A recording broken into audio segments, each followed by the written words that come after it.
Seeing as we are at 11 o'clock, I will wish to inform the House that there will be 3 minutes left for questions and comments for this speech at the next, after question period. Statements by members, déclaration de députés. The honourable member for Pierre Boucher, Les Patriotes Verchères. Mr. Speaker, I am proud to announce here in the House that this Sunday, December 13th, from 11 until 3 o'clock, hundreds of Quebecers from all the regions of Quebec will be out on the ground to participate in the Bloc Québécois National Day to promote Quebec independence. As the Prime Minister reminded us on Wednesday, the people of Quebec were not consulted when the Constitution was repatriated in 1982. Since then, Quebec is ruled by laws to which it has never consented. I'd like to remind you that Quebec has the right to self-determination like any other people. Quebec's independence will be economically good for our nation. That's what we're going to explain to Quebecers this Sunday. I would also like to take this opportunity, Mr. Speaker, to invite all my distinguished colleagues in the House to join us if they wish to participate. The honourable member for St. John South, Mount Pearl. Thank you, Mr. Speaker. This is my first time rising in this House as the Member of Parliament for St. John South, Mount Pearl, and my first duty and wish is to thank my loving family, my loyal friends, my devoted volunteers, and the people of the riding who put their faith in me. I promise to serve you all with honour and with rigour.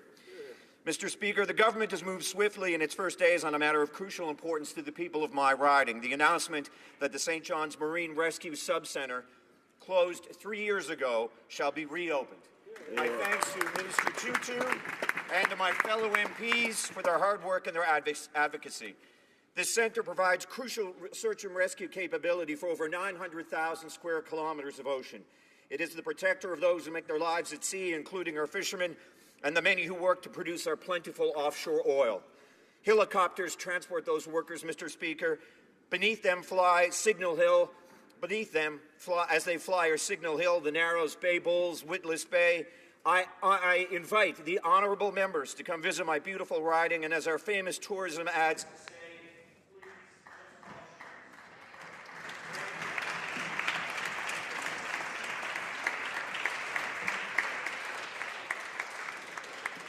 I want to remind honourable members that we refer to people in this House by their title. I'm sure the member was referring to the Minister of Fisheries and Oceans, and that's the title he'll want to use. And I think it's also important that those assistants who work for MPs take note of the fact that when they're helping members prepare member statements or questions, that they refer to the title of the person and not use their name. The honourable member for Red Deer, Mountain View. Speaker, I rise to thank the constituents of my wonderful riding of Red Deer Mountain View for re-electing me to the House of Commons. I am proud to continue representing Red Deer and Red Deer County with the new addition of the County of Mountain View and the beautiful communities of Olds, Carstairs, Didsbury, Sundre, and Cremona. Red Deer Mountain View forms a large part of the central Alberta economy, and our riding depends on agriculture and natural resource development and manufacturing. In recent years, we've faced a number of issues, most notably low oil prices and grain shipment backlogs. This is why I was quite concerned that in the government's throne speech there was no mention of agriculture or natural resources. Since these issues are ones that affect our region directly but don't seem to warrant the Liberals' attention, I've made a commitment to ensure that support for these sectors becomes a priority. It's important that this government respects and doesn't forget Central Alberta or the thousands of Canadians that depend on the agriculture or energy sector to put food on their families' tables. The honourable member for Rivière-des-Mille-Îles.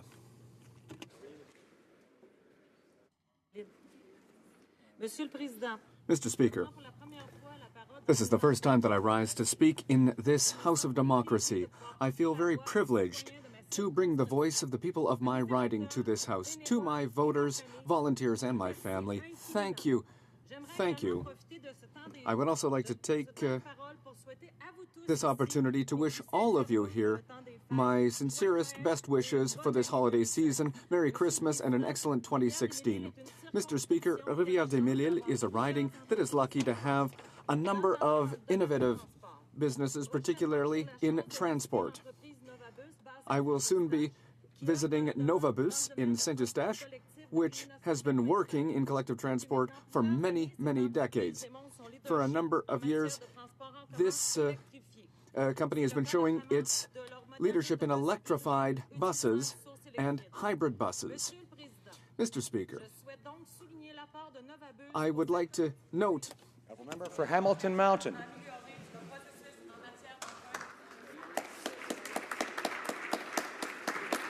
Mr. Speaker, this week I asked the government when will they release details of the secret deal made between the previous government and U.S. Steel, which put the pensions and health benefits of 20,000 workers and pensioners at risk. After rubber stamping the takeover of Stelco, Conservatives failed to stand up for Hamiltonians' jobs, signing an agreement that left thousands of workers with no job, pensions under threat, and pensions medical benefits now canceled. During the election, Hamilton Liberal candidates slammed the former government for keeping the agreement details secret.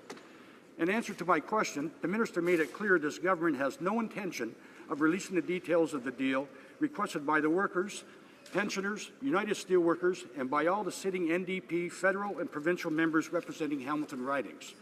Action must be taken now, and details of the secret deal must be released. U.S. Steel must be held responsible for every obligation made under the secret deal and ensure 20,000 vulnerable workers and pensioners are protected. Anything less, Mr. Speaker, is unacceptable. Thank you. Honourable Member for Acadie-Bathurst. Mr. Speaker, today I have the great pleasure to speak for the first time in the House of Commons as the new member for Acadie-Bathurst in New Brunswick. I congratulate you on your new role as Speaker of the House, and I will also like to congratulate all members of Parliament on their recent election. I would also like to thank the voters of Acadie-Bathurst from the bottom of my heart for putting their trust in me. It's an honour to represent them here in Ottawa.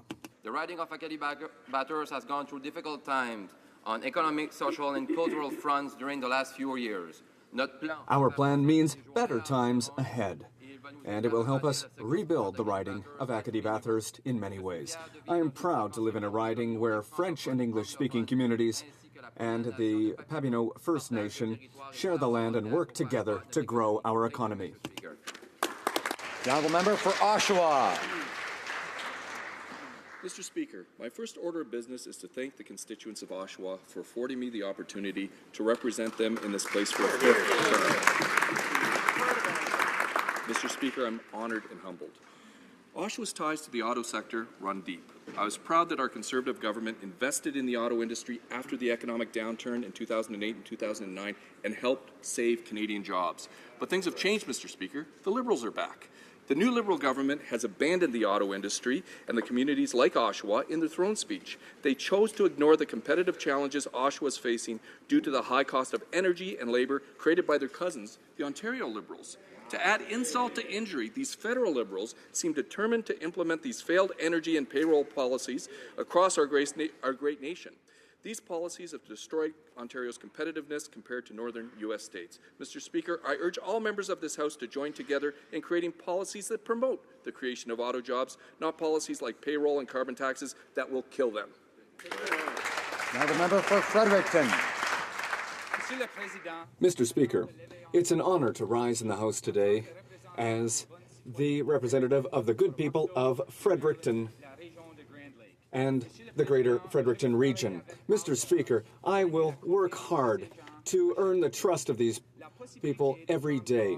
The possibility to participate in such a privileged way to help lead our great country and provide a strong voice for my region is not only a great honor, but it's also, for a young guy like me, well, it's a dream come true. I would like to thank all of the people who worked hard during my campaign. Their intelligence and their hard work helped greatly in my election. Like all members here know very well, it takes determination and incredible passion and a full great team to have success in a campaign. I would like to thank all of them. Member for Cloverdale, Langley City.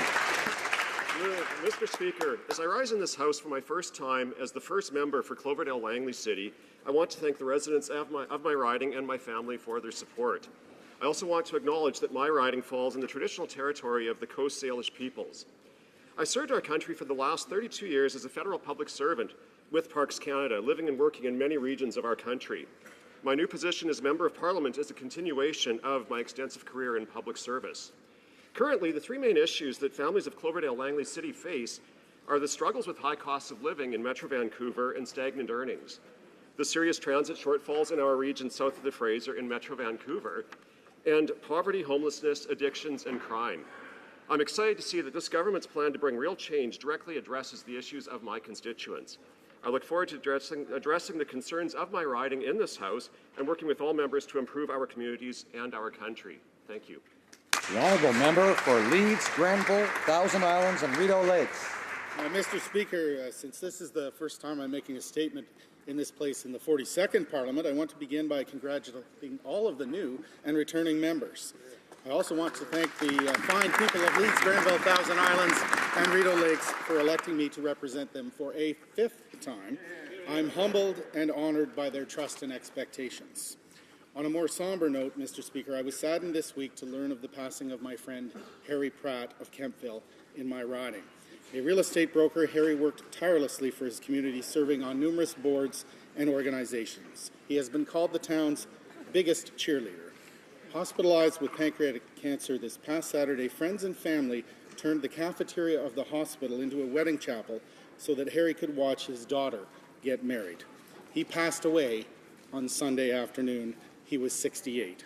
Our thoughts and prayers are with his wife Sheila and his family.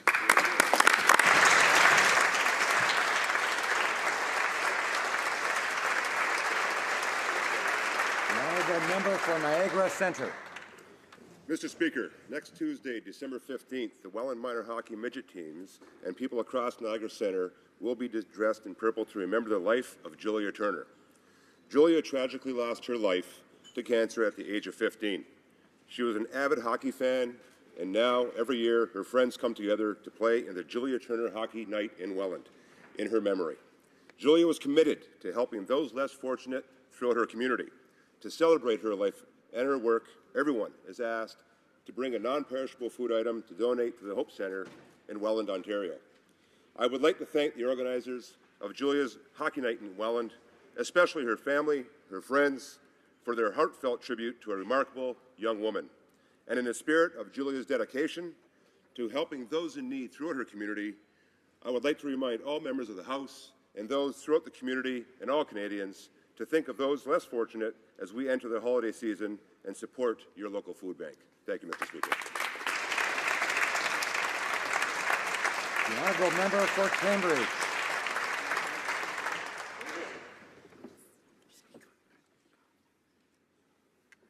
Thank you, Mr. Speaker. As this is the first time that I rise in this House, I'd like to thank the residents of Cambridge, North Dumfries, and North Brant for placing their confidence in me and for me to represent them. Today I rise to pay my final respects to James Chaplin, a man who has changed the course of many lives in Cambridge, including mine, throughout my time with the YMCA. Jim spent 57 years leading Canadian General Tower as President, Chairman, and CEO, and was a member of Galt City Council. Jim Chaplin, however, was truly known for his patronage and support of many worthy causes in our community. He was an ardent champion of both the namesake Chaplin Family YMCA and Bridges Shelter. Mr. Speaker, 1 minute is not nearly long enough to detail the dedication, commitment, and passion for his family and his community. Thank you, Jim, for living such an exceptional life. Our thoughts and prayers are with you and your family. Thank you.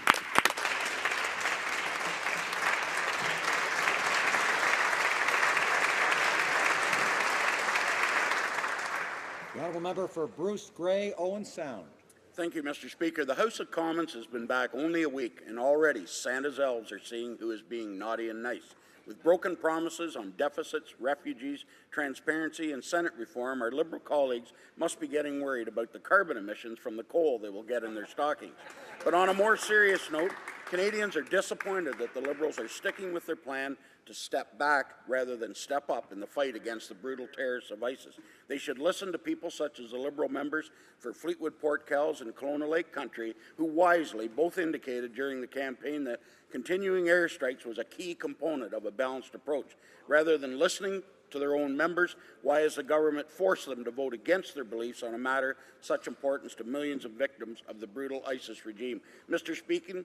Speaker, Canadians do not cut and run. Only in Canada do the Liberals run from ISIS. Now the member for Coast of Bay, Central Notre Dame. Thank you, Mr. Speaker. Well, next week is a very special week for Newfoundland and Labrador. A gentleman named Dwight Ball. I've known Dwight Ball for many years, as many of us have. Next week, he will be sworn in as Newfoundland and Labrador's next Premier. Hear, hear. It's a moment we've been waiting for quite some time. Dwight is a very compassionate individual, very empathetic to all citizens of Newfoundland and Labrador, and certainly a fantastic member of the House of Assembly who will now become our next Premier. Specifically, Mr. Speaker, I'd like to congratulate the new MHAs of my riding. They are Brian Wharf, Bayvert, Green Bay, Al Hawkins, Grand Falls, Windsor, Buckins, Jerry Dean, Exploits, Derek Bennett, Lewisport, Twillingate, Tracy Perry, Fortune Bay, Cape Lahoon, Dr. John Haggie from Gander, and Derek Bragg, Fogo Island, Cape Friels. To the Liberal Party in Newfoundland and Labrador, congratulations. We look forward to it. The honourable member for Essex. The people of Essex for trusting me to represent them in Ottawa. I will work hard every day to be a strong voice for their priorities. In Essex, family farms fill the landscape and are vital to the successes of our local economies. Too many family farms have disappeared over the last decade in Essex, but despite their many challenges, farmers are embracing environmentally sustainable and progressive conservation practices. I want to specifically honor the work of Don and Neil Huber, who, like many farmers in my community, are spearheading innovative agricultural practices. By using no-till planting and helicopter seeding methods, they are helping the environment and reducing soil erosion and improving water quality. To be a farmer is more than growing food. A farmer is a small business owner, an employer, an accountant, a mechanic, a climatologist, all while living on a razor-thin profit margin and working far more than the traditional 40-hour work week. I want to thank Don and Neil Huber and all the farmers in my riding and across Canada. You don't just feed your family and your neighbours, you're truly artists in your field. The honourable member for Niagara Falls. Thank you, Mr. Speaker. It's my great honour today to rise in this House to pay homage to the Right Honourable Brian Mulroney, Canada's 18th Prime Minister. He has just been awarded the Supreme Companion of Oliver Reginald Tambo, South Africa's highest award given to a foreign national. It's a tribute to Mr. Mulroney's courage, conviction, and leadership in his stand against apartheid and his call for the release of Nelson Mandela. I'm also very proud that his leadership on the world stage is once again being recognized. During my tenure as Defense Minister and Foreign Affairs Minister, I traveled to Ukraine 3 times. During my visits, I planned to bring up the fact that Canada under Brian Mulroney was the first country to recognize the freedom and independence of Ukraine. On 2 occasions, the Ukrainian ministers beat me to it and brought the matter up first. Also, the Defense Minister of Kuwait made a point to tell me how grateful he was that Canada came to his country's defence again under Brian Mulroney's leadership. The award from South Africa is a great honour for Canada's 18th Prime Minister, Brian Mulroney, and I share the pride of all Canadians in celebrating his achievements. Thank you.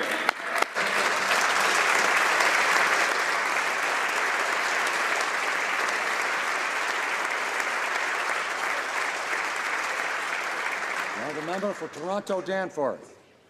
Mr. Speaker, as this is the first time that I rise to speak in this House, I would like to start by thanking the people of Toronto Danforth for putting their trust in me. And I would like to thank my family who supported me when I said that I wanted to serve the voters of my riding.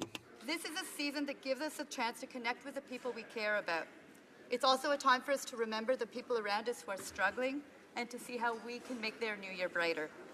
Next Friday, I will be participating in the Riverside Antler Breakfast, which supports a nutrition program for local kids. This past weekend, I attended the Riverdale Share, a local concert that supports local programs. This Monday, the Ripple Refugee Project, a local group, welcomed a Syrian family of 8 to our community. These are examples of important charitable work underway in Toronto Danforth and across Canada. Let us thank them. Bonne fête à tout le monde. Happy holidays.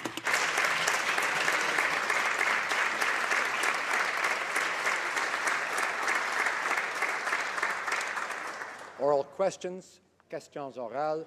Honorable député de Lac. The honourable member for Lac Saint-Jean.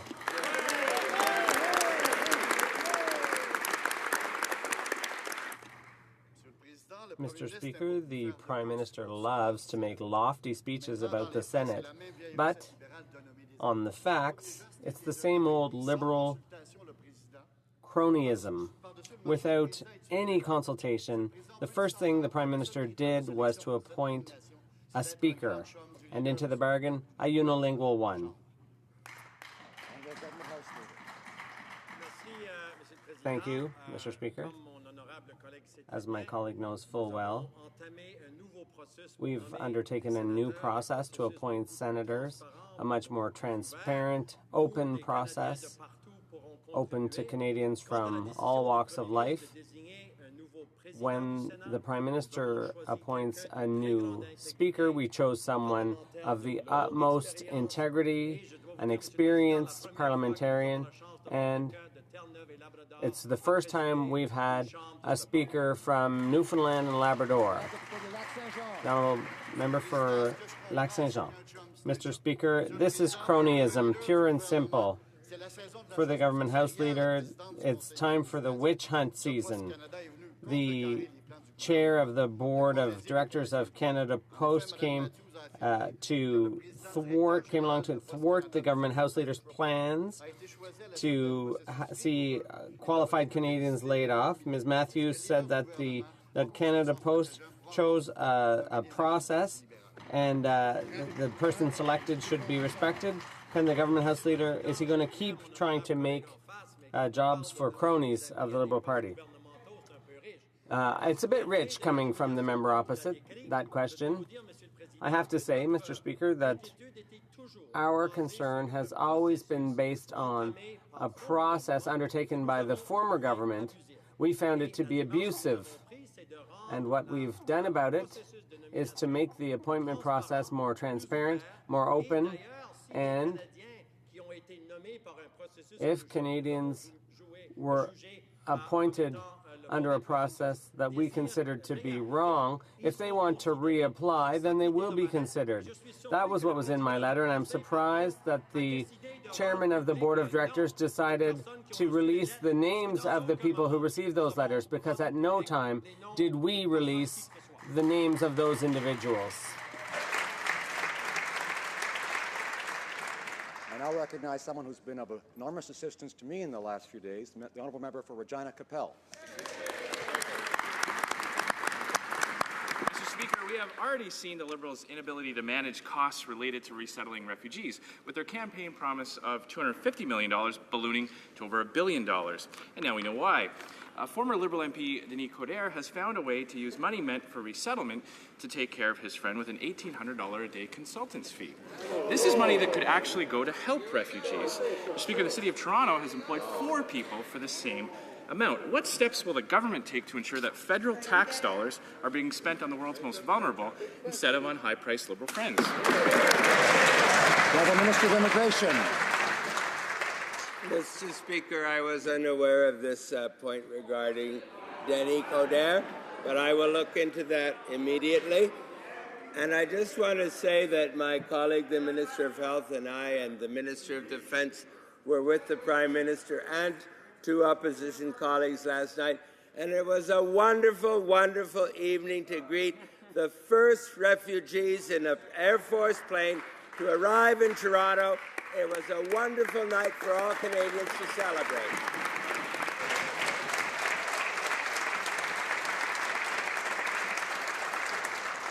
Honourable Member for Regina Capel. Well, I just hope that Mr. Coderre's friend wasn't there and on the clock.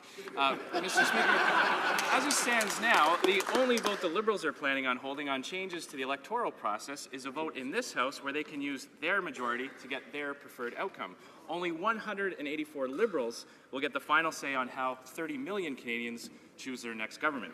The Prime Minister has used language like strong and broad consultations when talking about electoral reform, but we all know that the ultimate way of consulting Canadians is through a referendum, where every Canadian has the right to be heard. Why would the government settle for anything less than the best and hold a referendum? Honourable Minister of Democratic Institutions. Mr. Speaker, as I've been clear in this House all week, we will convene an all-party committee to review the process and to ensure that it's a collaborative one, a thoughtful one. We believe decisions on this issue deserve to be approached in such a manner, and I look forward to working with my colleagues opposite to make sure that the next electoral system we introduce makes sure that every vote counts. The honourable member for Leeds, Grenville, Thousand Islands and Rideau Lakes. Mr. Speaker, the member for Ajax said this week that to presume the outcome of consultations on electoral reform is nonsense, but that's exactly what the Liberals are doing. They've already decided for Canadians that one option isn't on the table, and they won't commit to giving Canadians a say in a referendum. Even if Canadians do want change, there's no consensus on what it should look like. All Canadians should get to make that choice. Why is the government scared to let Canadians choose in a referendum? The Honourable Minister of Democratic Institutions. Mr. Speaker, if we want Canadians to trust that their votes really matter, we must be willing as members of Parliament to set aside party preoccupations and undertake a serious examination of the way elections work. We want to explore this issue in the right way. That means before taking action, we're going to engage in a thoughtful and thorough process about the various electoral reform options available. Unlike the previous government, we have every interest in making sure that the voices of Canadians are heard throughout this process. Honourable member for New Westminster, Burnaby. In Paris, the negotiations have hit a snag over compensation for the most vulnerable countries. And who's blocking a deal? The Canadian delegation, headed by the Environment Minister. Canada has even earned itself 2 fossil awards for blocking the negotiations. Feels a lot like the Conservative era. Is the government going to stop blocking the negotiations, keep its promises, and see to it that a deal finally gets done? The Honourable Minister of Foreign Affairs. Mr. Speaker, my colleagues ill-informed. Canada is pushing hard for a tough deal around climate change. We're very proud of the role that the Environment Minister is playing. What a change from the past 10 years, the Honourable Member. Awards, so catching up on the Conservatives pretty quickly, Mr. Speaker. Now, the draft Paris Agreement includes a commitment to, quote, limit temperature increase to 1.5 degrees Celsius, to significantly reduce risks and impacts. The NDP's targets would have meant Canada was finally doing its fair share. Conservative targets, which as of now are also liberal targets, will not get us there. So will this government commit to adopting ambitious new targets with real accountability? Or does the government just want to keep collecting fossil awards? The Honourable Minister of Foreign Affairs. Well, Mr. Speaker, the international community is celebrating the role Canada is doing in Paris. We are playing a very positive role. We have been a lagger for the last 10 years, and now we are a leader, and we may be proud of it, and we may hope that we'll have a strong international agreement that will allow Canada to implement a very strong plan with the provinces to decrease greenhouse gas emissions and to make sure that Canada will do its share to fight climate change. Bravo. Mr. Speaker, a report out this morning shows that the cost of childcare is rising in Canada. Families and women are paying the price. Instead of dealing with the problem, the Liberals have chosen to put the priority on a tax cut for the wealthy. The new government has to get its priorities straight. Can the government indicate what it intends to do to stop the increase in childcare costs? The Honourable Parliamentary Secretary. Mr. Speaker, as this is the first time I rise in the House, I want to thank the good people of Winnipeg South for placing their confidence in me and assure them I will work hard every day to earn that trust. Mr. Speaker, I appreciate the question from the Honourable Minister. In our platform, we committed to work with provinces, territories, and Indigenous communities to create a national early learning and child work framework in order to provide quality, affordable, flexible childcare for those that need it. Mr. Speaker, we'll be making more announcements in the coming days. Appreciate the member's question. The honourable member for Churchill-Kiwatanok-Aski. Speaker, Canadian families are being squeezed by higher and higher child care fees. Over the last year, the cost of child care has increased 5 times the rate of inflation. Now, while the Prime Minister's child care needs are covered thanks to Canadians, too many Canadians have nowhere to turn for theirs. So why is this government helping the wealthy and leaving so many Canadian families behind? Why? The Honourable Parliamentary Secretary. Mr. Speaker, again, I thank the honourable member for her question. Again, we will be working with the provinces, territories, and Indigenous communities to introduce a new early learning and child care framework. I would point out to the honourable member we will also be introducing the Canada Child Benefit. That will benefit 9 out of 10 families, more than the Conservative plan, Mr. Speaker, putting the money in the hands of families and lifting many more children out of poverty. Thank you, Mr. Speaker. Honourable member for Carleton Trail, Eagle Creek. Mr. Speaker, only 2 minutes after tweeting that he was enjoying learning about his files, the Transport Minister announced that he would not reopen the Toronto Island Airport Agreement. He completely ignored the fact that the airport handles over 2 million passengers each year. This decision impacted thousands of jobs across Canada and Bombardier's new C-Series aircraft program. Can the minister tell us how he made an evidence-based policy decision in just 2 minutes? Honourable Parliamentary Secretary. Thank the honourable member. Thank the honourable member for her question. The process that was underway dealt with a very complex issue around planning in the City of Toronto. The issue had significant debate within the City of Toronto, and significant numbers of reports were filed with City Council. If they reviewed those files, they'd understand that the decision was not merely about the airport, but about the entire waterfront, an investment this government is prepared to support and continue as we try to build a great city with a great waterfront and balance all the competing needs. Hear, hear. The honourable member for Huron-Bruce. Thank you, Mr. Speaker. This week we are welcoming the first Syrian families of the 25,000 government-sponsored refugees to Canada.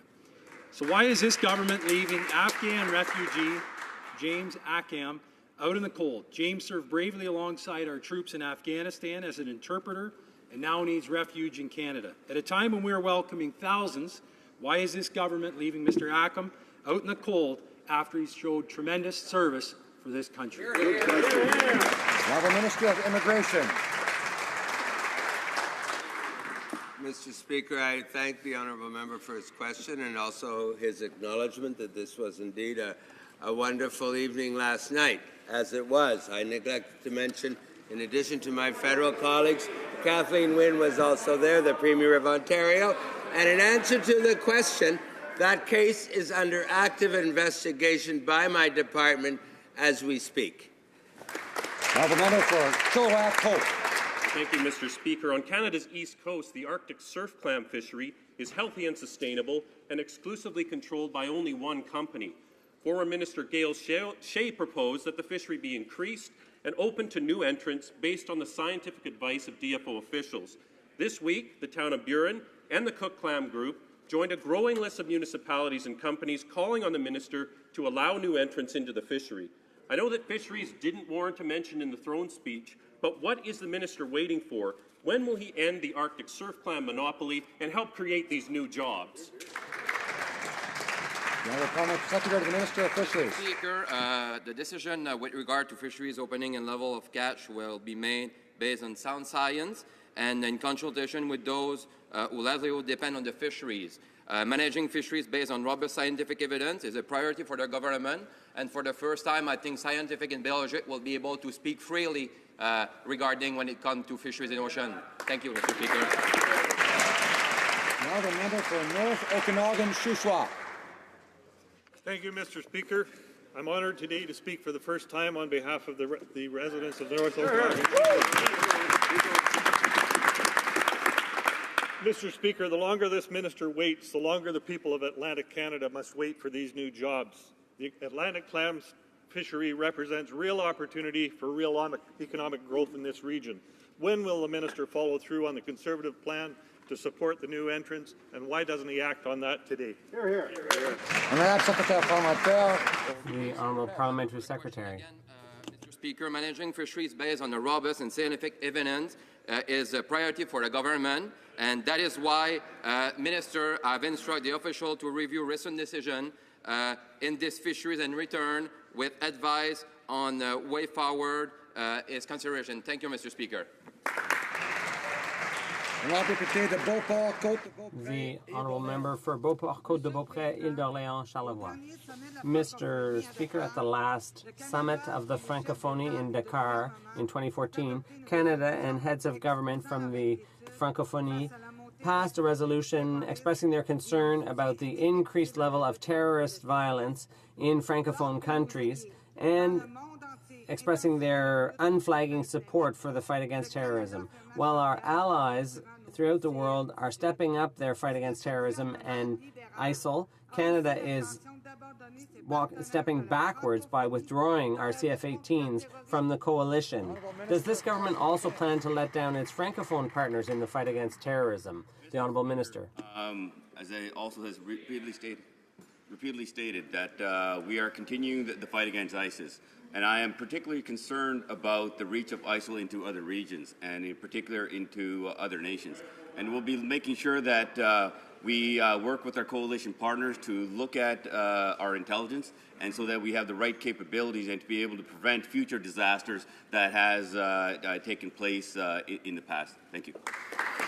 The honourable member for Saskatoon Grasswood. Thank you, Mr. Speaker. Well, people in this country have left cable TV in record numbers in 2015, deciding instead on digital streaming devices like Netflix. Yes, unlike the Liberal Party, the Conservative Party over here believe in low taxes and giving Canadians a chance and a choice to watch TV. So why is it that we watch that the Liberals do not want to limit choice, in fact, want a tax? Streaming. The Honourable Parliamentary Secretary. Thank you, Mr. Speaker, and I'd like to thank the Honourable Member for offering me my first question as Parliamentary Secretary in the House. It's my pleasure to say, Mr. Speaker, that the government believes in an open internet where Canadians will have a choice as to what they would like to download and for the lawful content of their choice. So there is not a question as the honourable member's premise is quite false, and certainly this government believes in an open and a net-neutral internet. The Honourable Member for Saint-Hyacinthe-Bagotte. Mr. Speaker, on the election campaign trail, the Liberals promised to reinvest in affordable social housing and to restore subsidies. If nothing's done, by the end of the month, 5,200 Quebec households will lose their subsidies. That's unacceptable at this time of year to leave families in such a state of anguish. Will the government indicate if they're going to reinvest in affordable social housing and renew the funding, long-term funding agreements as promised? The Honourable Parliamentary Secretary, Minister of Families. Thank you, Mr. Speaker, and I thank the honourable member for her question. The government committed to a $20 billion infrastructure program that would emphasize social infrastructure, and that will include housing, renewing housing agreements, as the member mentioned, but also facilities for seniors, as well as early learning and childcare. Thank you, Mr. Speaker. The honourable member for Nanaimo, Ladysmith. Thank you, Mr. Speaker. 1.5 million Canadian families do not have adequate housing. Some families are waiting 10 years to get on social housing lists. Affordable housing agreements are about to expire. The Prime Minister's Parliamentary Secretary repeatedly promised through the campaign Liberals would spend $20 billion on affordable housing. But now it turns out that same money is going to cover all kinds of other priorities. Can the Parliamentary Secretary tell Canadians exactly how much the Liberal government will spend on affordable housing? The Honourable Parliamentary Secretary. Mr. Speaker, again, I appreciate the question from the honourable member, who I met for the first time this morning in the elevator.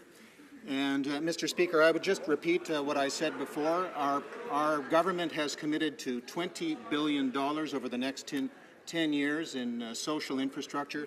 A major element of that will be housing and the renewal of housing agreements, as has been mentioned. Mr. Speaker, we'll be announcing details of our housing program in coming days, and I look forward to the member's future interventions. The honourable member for Richmond Centre. Yes. Mr. Speaker, the Prime Minister stated during the campaign that a large percentage of small businesses were nothing more than tax havens for wealthy Canadians trying to evade taxes. The Minister of Small Business is now turning that statement into official government policy. How can the minister justify going after small and medium-sized business owners to pay for the finance minister's deficit? Yes.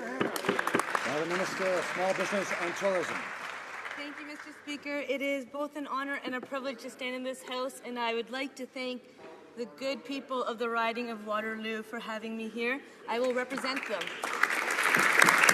As Minister of Small Business and Tourism, I am committed to representing small businesses across this nation as well. I will be working closely with the Minister of Finance to ensure that our commitment to lower the tax burden on small businesses is fulfilled. Not only will we be doing that, we will be working with small businesses because we know that they are job creators, they are economic drivers of our nation, and we will continue to work with them wholeheartedly. And I look forward to working with them. The member for Central Okanagan, Similkameen, Nicola. Mr. Speaker, the last Parliament passed my bill to end a Prohibition-era law that created interprovincial trade barriers against Canadian wine. Now, since then, Mr. Speaker, Manitoba, Nova Scotia, my home province of British Columbia have all embraced direct-to-consumer provincial shipping of Canadian wine. The Premier of Ontario continues to block interprovincial trade of wine. Will the Prime Minister, who campaigned with Kathleen Wynne, encourage her to support the free trade of Canadian wine and allow direct-to-consumer shipping? Honourable Parliamentary Secretary. Mr. Speaker, the Government of Canada has undertaken an opportunity to encourage trade at all levels, especially internally, and so we will be working on this file very closely over the coming mandate, and we hope that we will be able to encourage more interprovincial trade. The honourable member for Mégantic-L'Érable. Mr. Speaker, the government's decision to scrap tolls on the Champlain Bridge will hit revenues hard. Over $100 million a year. Can the Minister of Infrastructure say whether that shortfall is included in the Finance Minister's projections, or will it simply add to the deficit that keeps going up under the Liberals? The Honourable Minister of Infrastructure. Mr. Speaker, as part of our commitment to the province of Quebec as well as the regional municipalities in the area of Montreal, we are going to live up to commitment to make the new Champlain Bridge toll-free bridge.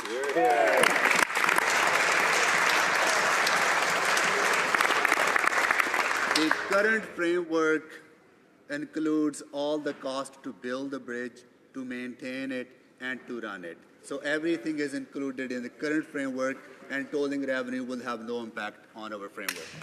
The honourable member for Dauphin, Swan River, Nicola. Mr. Speaker, one of the first acts of this Liberal government was to approve the dumping of 8 billion litres of raw and untreated sewage into the St. Lawrence, one of Canada's most iconic waterways, in direct violation of Section 36 of the Fisheries Act. So much for their vaunted and phony commitments to science and the environment. Cities and municipalities downriver called it surprising, disgusting, and outrageous. Why did this minister overturn the order issued by our previous Conservative government and allow important fish habitat in the St. Lawrence to be polluted in direct violation of the Fisheries Act? Honourable Parliamentary Secretary to the Minister of Fisheries and Oceans. Thank you, Mr. Speaker. As you know, it's my not first question as Parliamentary Secretary, but I will make sure that I will be brief on that. I'll make sure that we look at this question for the member opposite, and we'll get back with an answer. Thank you, Mr. Speaker. The honourable member for Elmswood, Transcona. Thank you very much, Mr. Speaker. Under the previous government, 20,000 Winnipeggers lost their door-to-door mail service, along with many others across the country. During the campaign, the Prime Minister promised to restore that service, but this government's been backpedaling ever since, and I was quite shocked, actually, to hear Winnipeg Liberal MPs in the Free Press this week say that people in our city are happy with the cuts. I'm wondering if the Minister for Public Services will explain to seniors and people living with disabilities struggling to stay in their family homes why the Prime Minister feels that promises made to them don't need to be kept, and when exactly he told her it would be okay to let them down. The Honourable Parliamentary Secretary. Thank you very much, Mr. Speaker, for that, and thank you, the honourable member, for that question. Canada's plan to convert door-to-door delivery has been suspended, but this government is committed to a review, and the review will ensure that Canada Post provides a high quality of service that Canadians expect at a reasonable price. The honourable member for Belleuil-Chambly. Let's review the commitments. During the election campaign, the Prime Minister went to see the Mayor of Montreal to talk, among other things, about Canada Post. Side by side, he said, "We commit to restoring home mail delivery," end of quote. It was clear, and it's even been recorded. But now that they're in power, the government is saying something else and is fueling cynicism. Will the Prime Minister respect his commitment, his solemn commitment, to restore home mail delivery? Honourable Parliamentary Secretary. Thank you, Mr. Speaker. At present, there is a moratorium on the installation of community boxes, and we are committed to conducting a complete review at Canada Post. This will mobilize all Canadians throughout the country. Honourable member for Nickel Belt. Thank you, Mr. Speaker. I would like to thank the great people of Nickel Belt for electing me as a member of Parliament. It's an honour and privilege to serve them and this House. La question des fêtes de fin d'année. The holidays are often a time of solitude and despair that can lead to tragic events for people who suffer from mental health issues, serious mental health issues. Can the Minister of Veterans Affairs tell this House what the department will do to help veterans in circumstances like that? The Honourable Minister of Veterans Affairs. Mr. Speaker, and I thank the member from Nickel Belt for his dedication to veterans. This can be a difficult time for many Canadians, including veterans. I want veterans to know that our government is here to help. Veterans and their families can immediately reach a mental health professional by contacting Veterans Assistance Services 24 hours a day, 365. We'll be launching a social media campaign to promote this service and to highlight the importance of reaching out for help. I encourage all members of this House to spread the message and to support our veterans.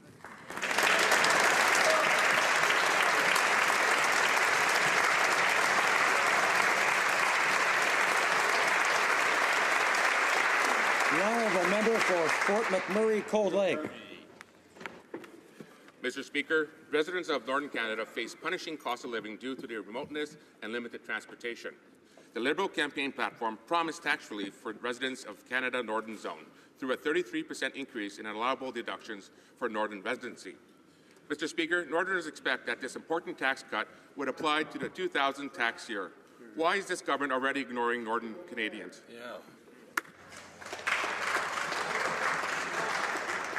The Honourable Parliamentary Secretary. Thank you, Mr. Speaker, and I want to say for the honourable member that we have made that commitment. We will be increasing the tax deduction for Northerners in the coming days. It's a welcome commitment that we made in the election, and it will be a welcome commitment today as implemented by our government. Thank you. The honourable member for Fort McMurray Cold Lake. Mr. Speaker, the Canada Revenue Agency current TD1 form for 2016 and the description of the Northern resident tax deduction currently show no increase to this important tax deduction. Will the minister take steps necessary to put in place to enhance Northern residents' tax deduction for the 2016 tax year? The Honourable Parliamentary Secretary to the Minister of Indigenous Affairs. Thank you, Mr. Speaker. I think all members in this House realize that Northerners have been left behind for a long time in this country. We know what the cost of living of Northerners are, and while it's been ignored for many years, it's something we're prepared to address. We have made that commitment, and we will honour it. Hear, hear. Honourable member for Oshawa. Mr. Speaker, the smoke from tobacco products is a deadly substance, and as a result, governments and NGOs from around the world have advocated for stricter regulation, especially for youth. Science has proven marijuana smoke has the same potential to cause harm. However, this Liberal government is blindly pushing forward with their marijuana plan at the expense of Canadians' health. Mr. Speaker, why won't the Health Minister embrace the science and abandon this risky plan? And as a family doctor, how can she support this? Minister of Health. Mr. Speaker, I'm pleased to respond to this important question. We are all concerned with the health of Canadians, both young and old, and we are concerned with the health risks associated with smoking. As pertains to the issue of marijuana, however, we have lost the fight, and the current approach to marijuana is not working. Results this week have revealed that record numbers of amounts of marijuana are being used by our youth. Our government plans to implement legislation to address that, and so that we can keep marijuana out of the hands of children and youth. Very good. Honourable member for Calgary Shepherd. Thank you, Mr. Speaker. In July, the Conservative government was proud to commit $1.53 billion to the largest public transit infrastructure project in the history of Calgary. The Green Line LRT project will double the rail network and cut commute times in half for my constituents. Today, the Calgary City Council will be debating the funding model in order to kick off construction by 2017. Will the government honour this Conservative commitment, support Mayor Nenshi and the City of Calgary to get Calgarians moving again? Honourable Minister of Infrastructure and Communities. Mr. Speaker, in 2013, the previous government announced $14 billion for infrastructure. Out of that, $1 billion was allocated for Alberta. Unfortunately, very little has been delivered so far. Right? We are committed to doubling our infrastructure funding to $225 billion, and I will be working very closely with the Mayor of the Calgary and my honourable colleague to meet those commitments. The honourable member for Victoria. Mr. Speaker, during the election, the Liberals promised to finally end criminalizing Canadians for simple possession of marijuana. This government could have taken immediate action, but has not. No details, no timeline for decriminalizing marijuana possession, no commitment to expunge the record of hundreds of thousands of Canadians convicted for simple possession. And thousands are still unfairly facing possible arrest, tying up the police and our justice system. Why hasn't this government taken any action to legalize simple possession of marijuana? The Honourable Secretary to the Minister of Justice. Thank you, Mr. Speaker, and I'd like to thank my friend from Victoria for his important question. In order to protect our kids from the ravages of marijuana, to make our communities safer, to reduce the social and health harms associated to its use, our government has committed to legalize, regulate, and restrict access to marijuana. And in order to do so, we will be establishing a federal, provincial, territorial task force to design a strict sales and distribution system with appropriate health concerns. This will be done in partnership with our provincial and territorial partners and with stakeholders right across this country. The honourable member for Longueuil, Saint-Hubert. Mr. Speaker, this new government is already disappointing many Quebecers, backpedaling on Canada Post, backpedaling on the Labour-sponsored funds, backpedaling on French, challenging legislation on end-of-life care. What's more, this week the Minister of Heritage failed to address the sale of Radio-Canada's head office. However, Cabinet will have to validate the decision. Mr. Speaker, the future of in-house production in French is in jeopardy. Does the Minister really have the intention to authorize them to abandon Radio-Canada's head office? The Honourable Parliamentary Secretary. Well, thank you. Mr. Speaker, and thank you to my colleague for the question. I'd also like to thank the members or the people of Edmonton Centre for having brought me to this House. I'd like to say that the Minister has taken this issue, has taken a look at this issue, and of course it's at arm's length from the Government of Canada. Once we have been informed of the details, we will inform the House of as well. Thank you, Mr. Speaker. Northern Rockies. Thank you, Mr. Speaker. We introduced the universal child care benefit because we realized the value of giving back to all Canadian kids, regardless of mom and dad's income. Lower income earners, absolutely, lower income earners would receive more benefits, and higher income earners would receive fewer benefits. But, Mr. Speaker, all Canadian families would benefit, whereas the Liberal plan only applies to some income earners. Why is the Liberal government supportive of only some Canadian families and not all Canadian families? The Honourable Minister of Finance. Mr. Speaker, we are committed to introducing tax measures that help those Canadians that need them most. Our introduction of the Canada Child Benefit, which will be considered in our next budget, will help 9 out of 10 Canadian families and will raise hundreds of thousands of children in poverty out of a very difficult situation. We're proud of what we're doing for those Canadians who are most vulnerable. The Honourable Member for Lethbridge. Mr. Speaker, the government has only a short period of time to respond to the Supreme Court's deadline on assisted suicide. While consulting with individuals and organizations within my riding and from across the country, the community of persons with disabilities has expressed to me that they are very concerned. Specifically, they want to know that the most vulnerable among us will be protected. Mr. Speaker, on behalf of all Canadians with disabilities, I ask the Minister, how will she ensure the right to choose life will be protected for those who have a disability? Hear, hear. The Honourable Minister of Health. Mr. Speaker, as the member opposite knows, the issue of physician-assisted dying is a sensitive and complex one. Our government will follow through on our commitment to consult broadly on this issue, and we will be introducing a parliamentary committee in order to do so. We also look forward to the report of the external panel, which we expect next week, which will report on a number of consultations that have already taken place.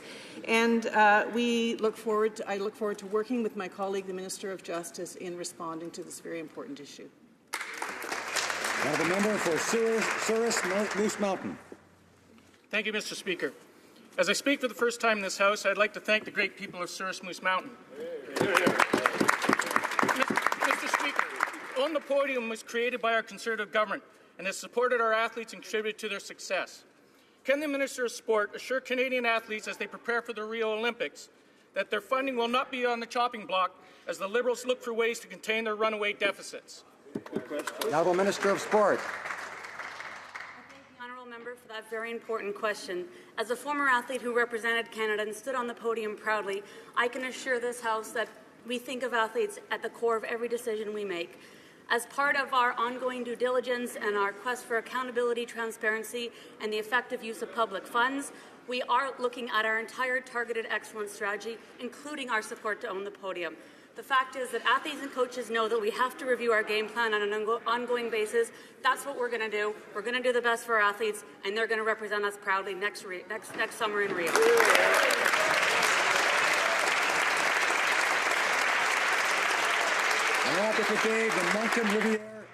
The Honourable Member for Moncton Riverview Dieppe.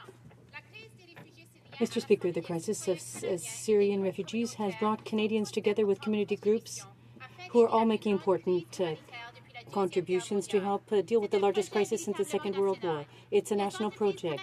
Canadian companies are also showing generosity in this case. Can the Minister inform this House of the contribution being made by Canadian corporations to the efforts for resettling these refugees? The Honourable Minister. I'd like to thank my colleague, the member for Moncton Riverview Dieppe, for that question. And I'm very pleased to announce that CN and Robert Pace, the CEO, has established the platinum standard for corporate donations with a $5 million donation for housing Syrian refugees. Yes, Mr. Speaker, $5 million.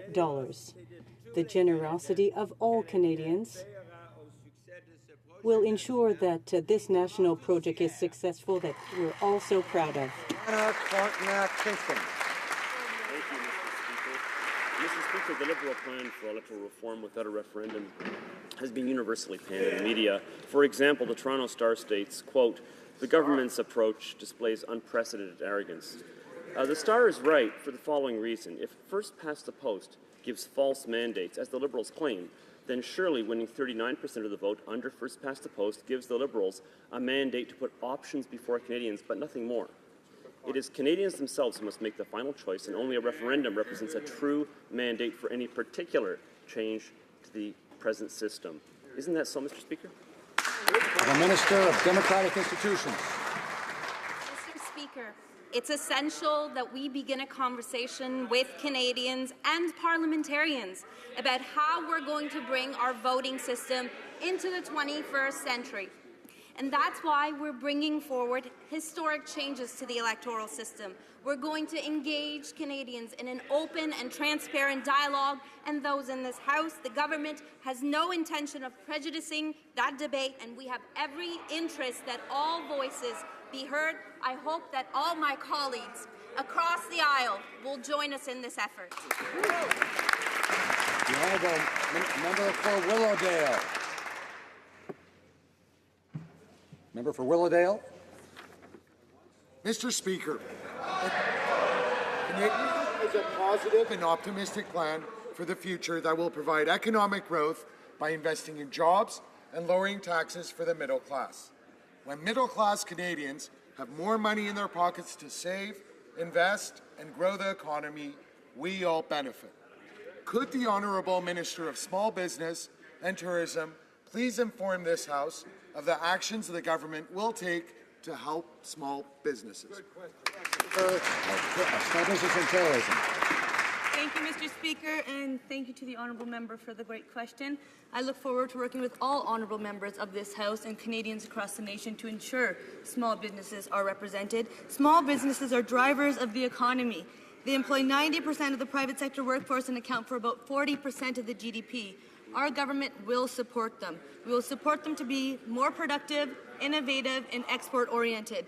And we are committed to lowering the tax burden for small businesses, and I will be working closely with the Minister of Finance to ensure that happens. Thank you. The member for Cypress Hills Grasslands.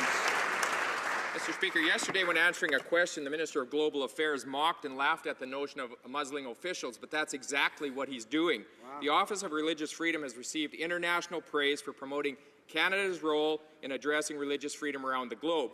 Religious minorities and other countries are depending on Canada to take, actually, Mr. Speaker, to keep the lead on this issue that is so important to so many persecuted minorities. Why is this minister muzzling the Ambassador of Religious Freedom? Is this a prelude to shutting down the office? The Honourable Minister of Foreign Affairs. Mr. Speaker, my honourable colleague has wrong information. It is his government that was muzzling officials.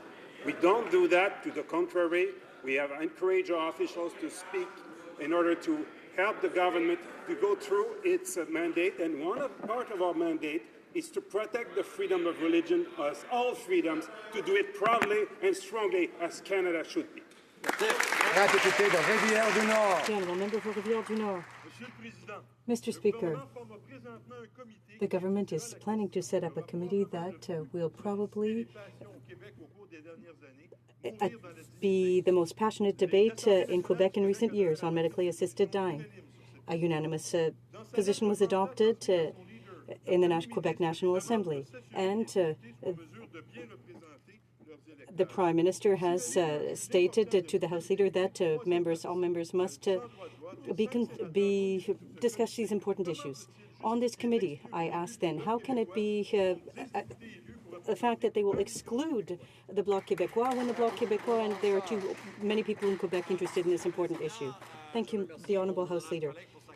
I'd like to thank the honourable colleague for his question, because I was proud this morning to see that the House unanimously adopted, Mr. Speaker, a motion to strike a joint committee with our colleagues from the Senate to examine this very important and critical issue. So I would thank all members of the House for their unanimous consent so that we can move forward on this important issue drawing our inspiration from the leadership of the province of Quebec. The Honourable Member for Montcalm. Mr. Speaker, as the Government House Leader pointed out, the Government House Leader, the Bloc, agrees with the striking of a committee on medically assisted dying. The Quebec National Assembly conducted hearings on dying with dignity with a representation from all parties. They were all part of the committee that traveled to hold consultations. What is preventing the Government House Leader, who is from the party of real change and which wants to put in place many democratic changes, from adopting a more open approach to participation on this committee? The Honourable House Leader. Mr. Speaker, the fact that the House committee was established unanimously by this House was very clear. The membership of the committee was clearly outlined, so I'm surprised to see my colleague, in fact, be concerned with respect to the participation of certain members, because, as I said earlier, the motion was adopted unanimously, and it was very specific with respect to the makeup of that committee. I hope that our colleagues in the Senate will join us in the hours to come to participate in this historic commitment, Mr. Speaker. The Honourable Member. Mr. Speaker, the Bloc Québécois acted in good faith this morning by giving its consent to the striking of a committee on medically assisted dying. Now, I've been a member of this House for over 30 years. Several times, special committees have been set up on issues that are delicate or moral in nature, and this honourable chamber always sought to include all political committees, political parties rather, on this important committee to achieve a broad consensus.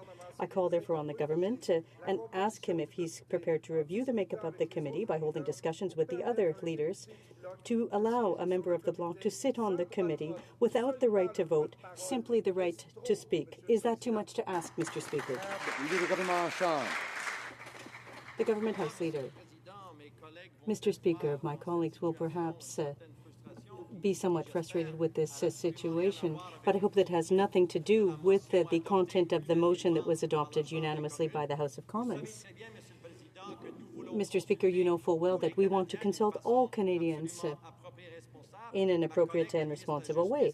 The Minister of Justice has committed to do so, and I hope that when the bill ultimately is tabled in this House, all members of Parliament will participate in the robust debate that will take place to replace the measures that the Supreme Court deemed unconstitutional. As I said earlier, Mr. Speaker, we are drawing our inspiration from Quebec.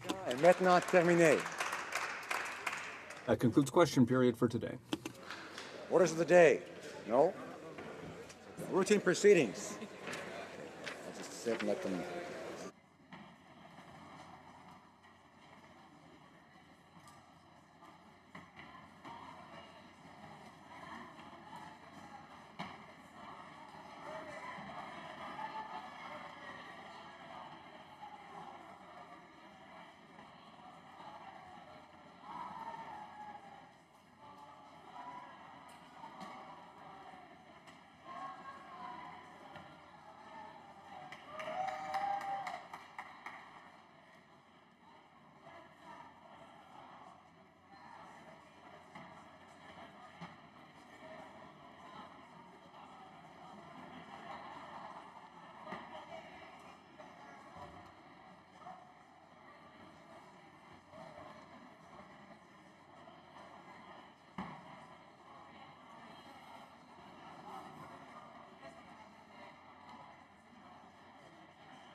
Affaire courante ordinaire. À l'ordre. Order. Order.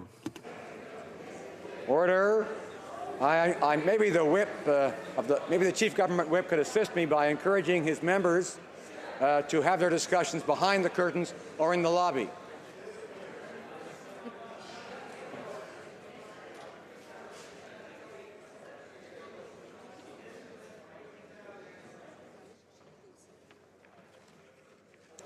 Affaire courante ordinaire. Daily return of business. Routine proceedings. That's the wrong word, yeah. Tabling of documents. Dépôt de projet de loi. Introduction of government bills. Statements by ministers. Reports from inter-parliamentary delegations. Presenting reports from committees. Dépôt de projet de loi. Introduction of private members' bills. First reading of Senate public bills. Motion. Motions.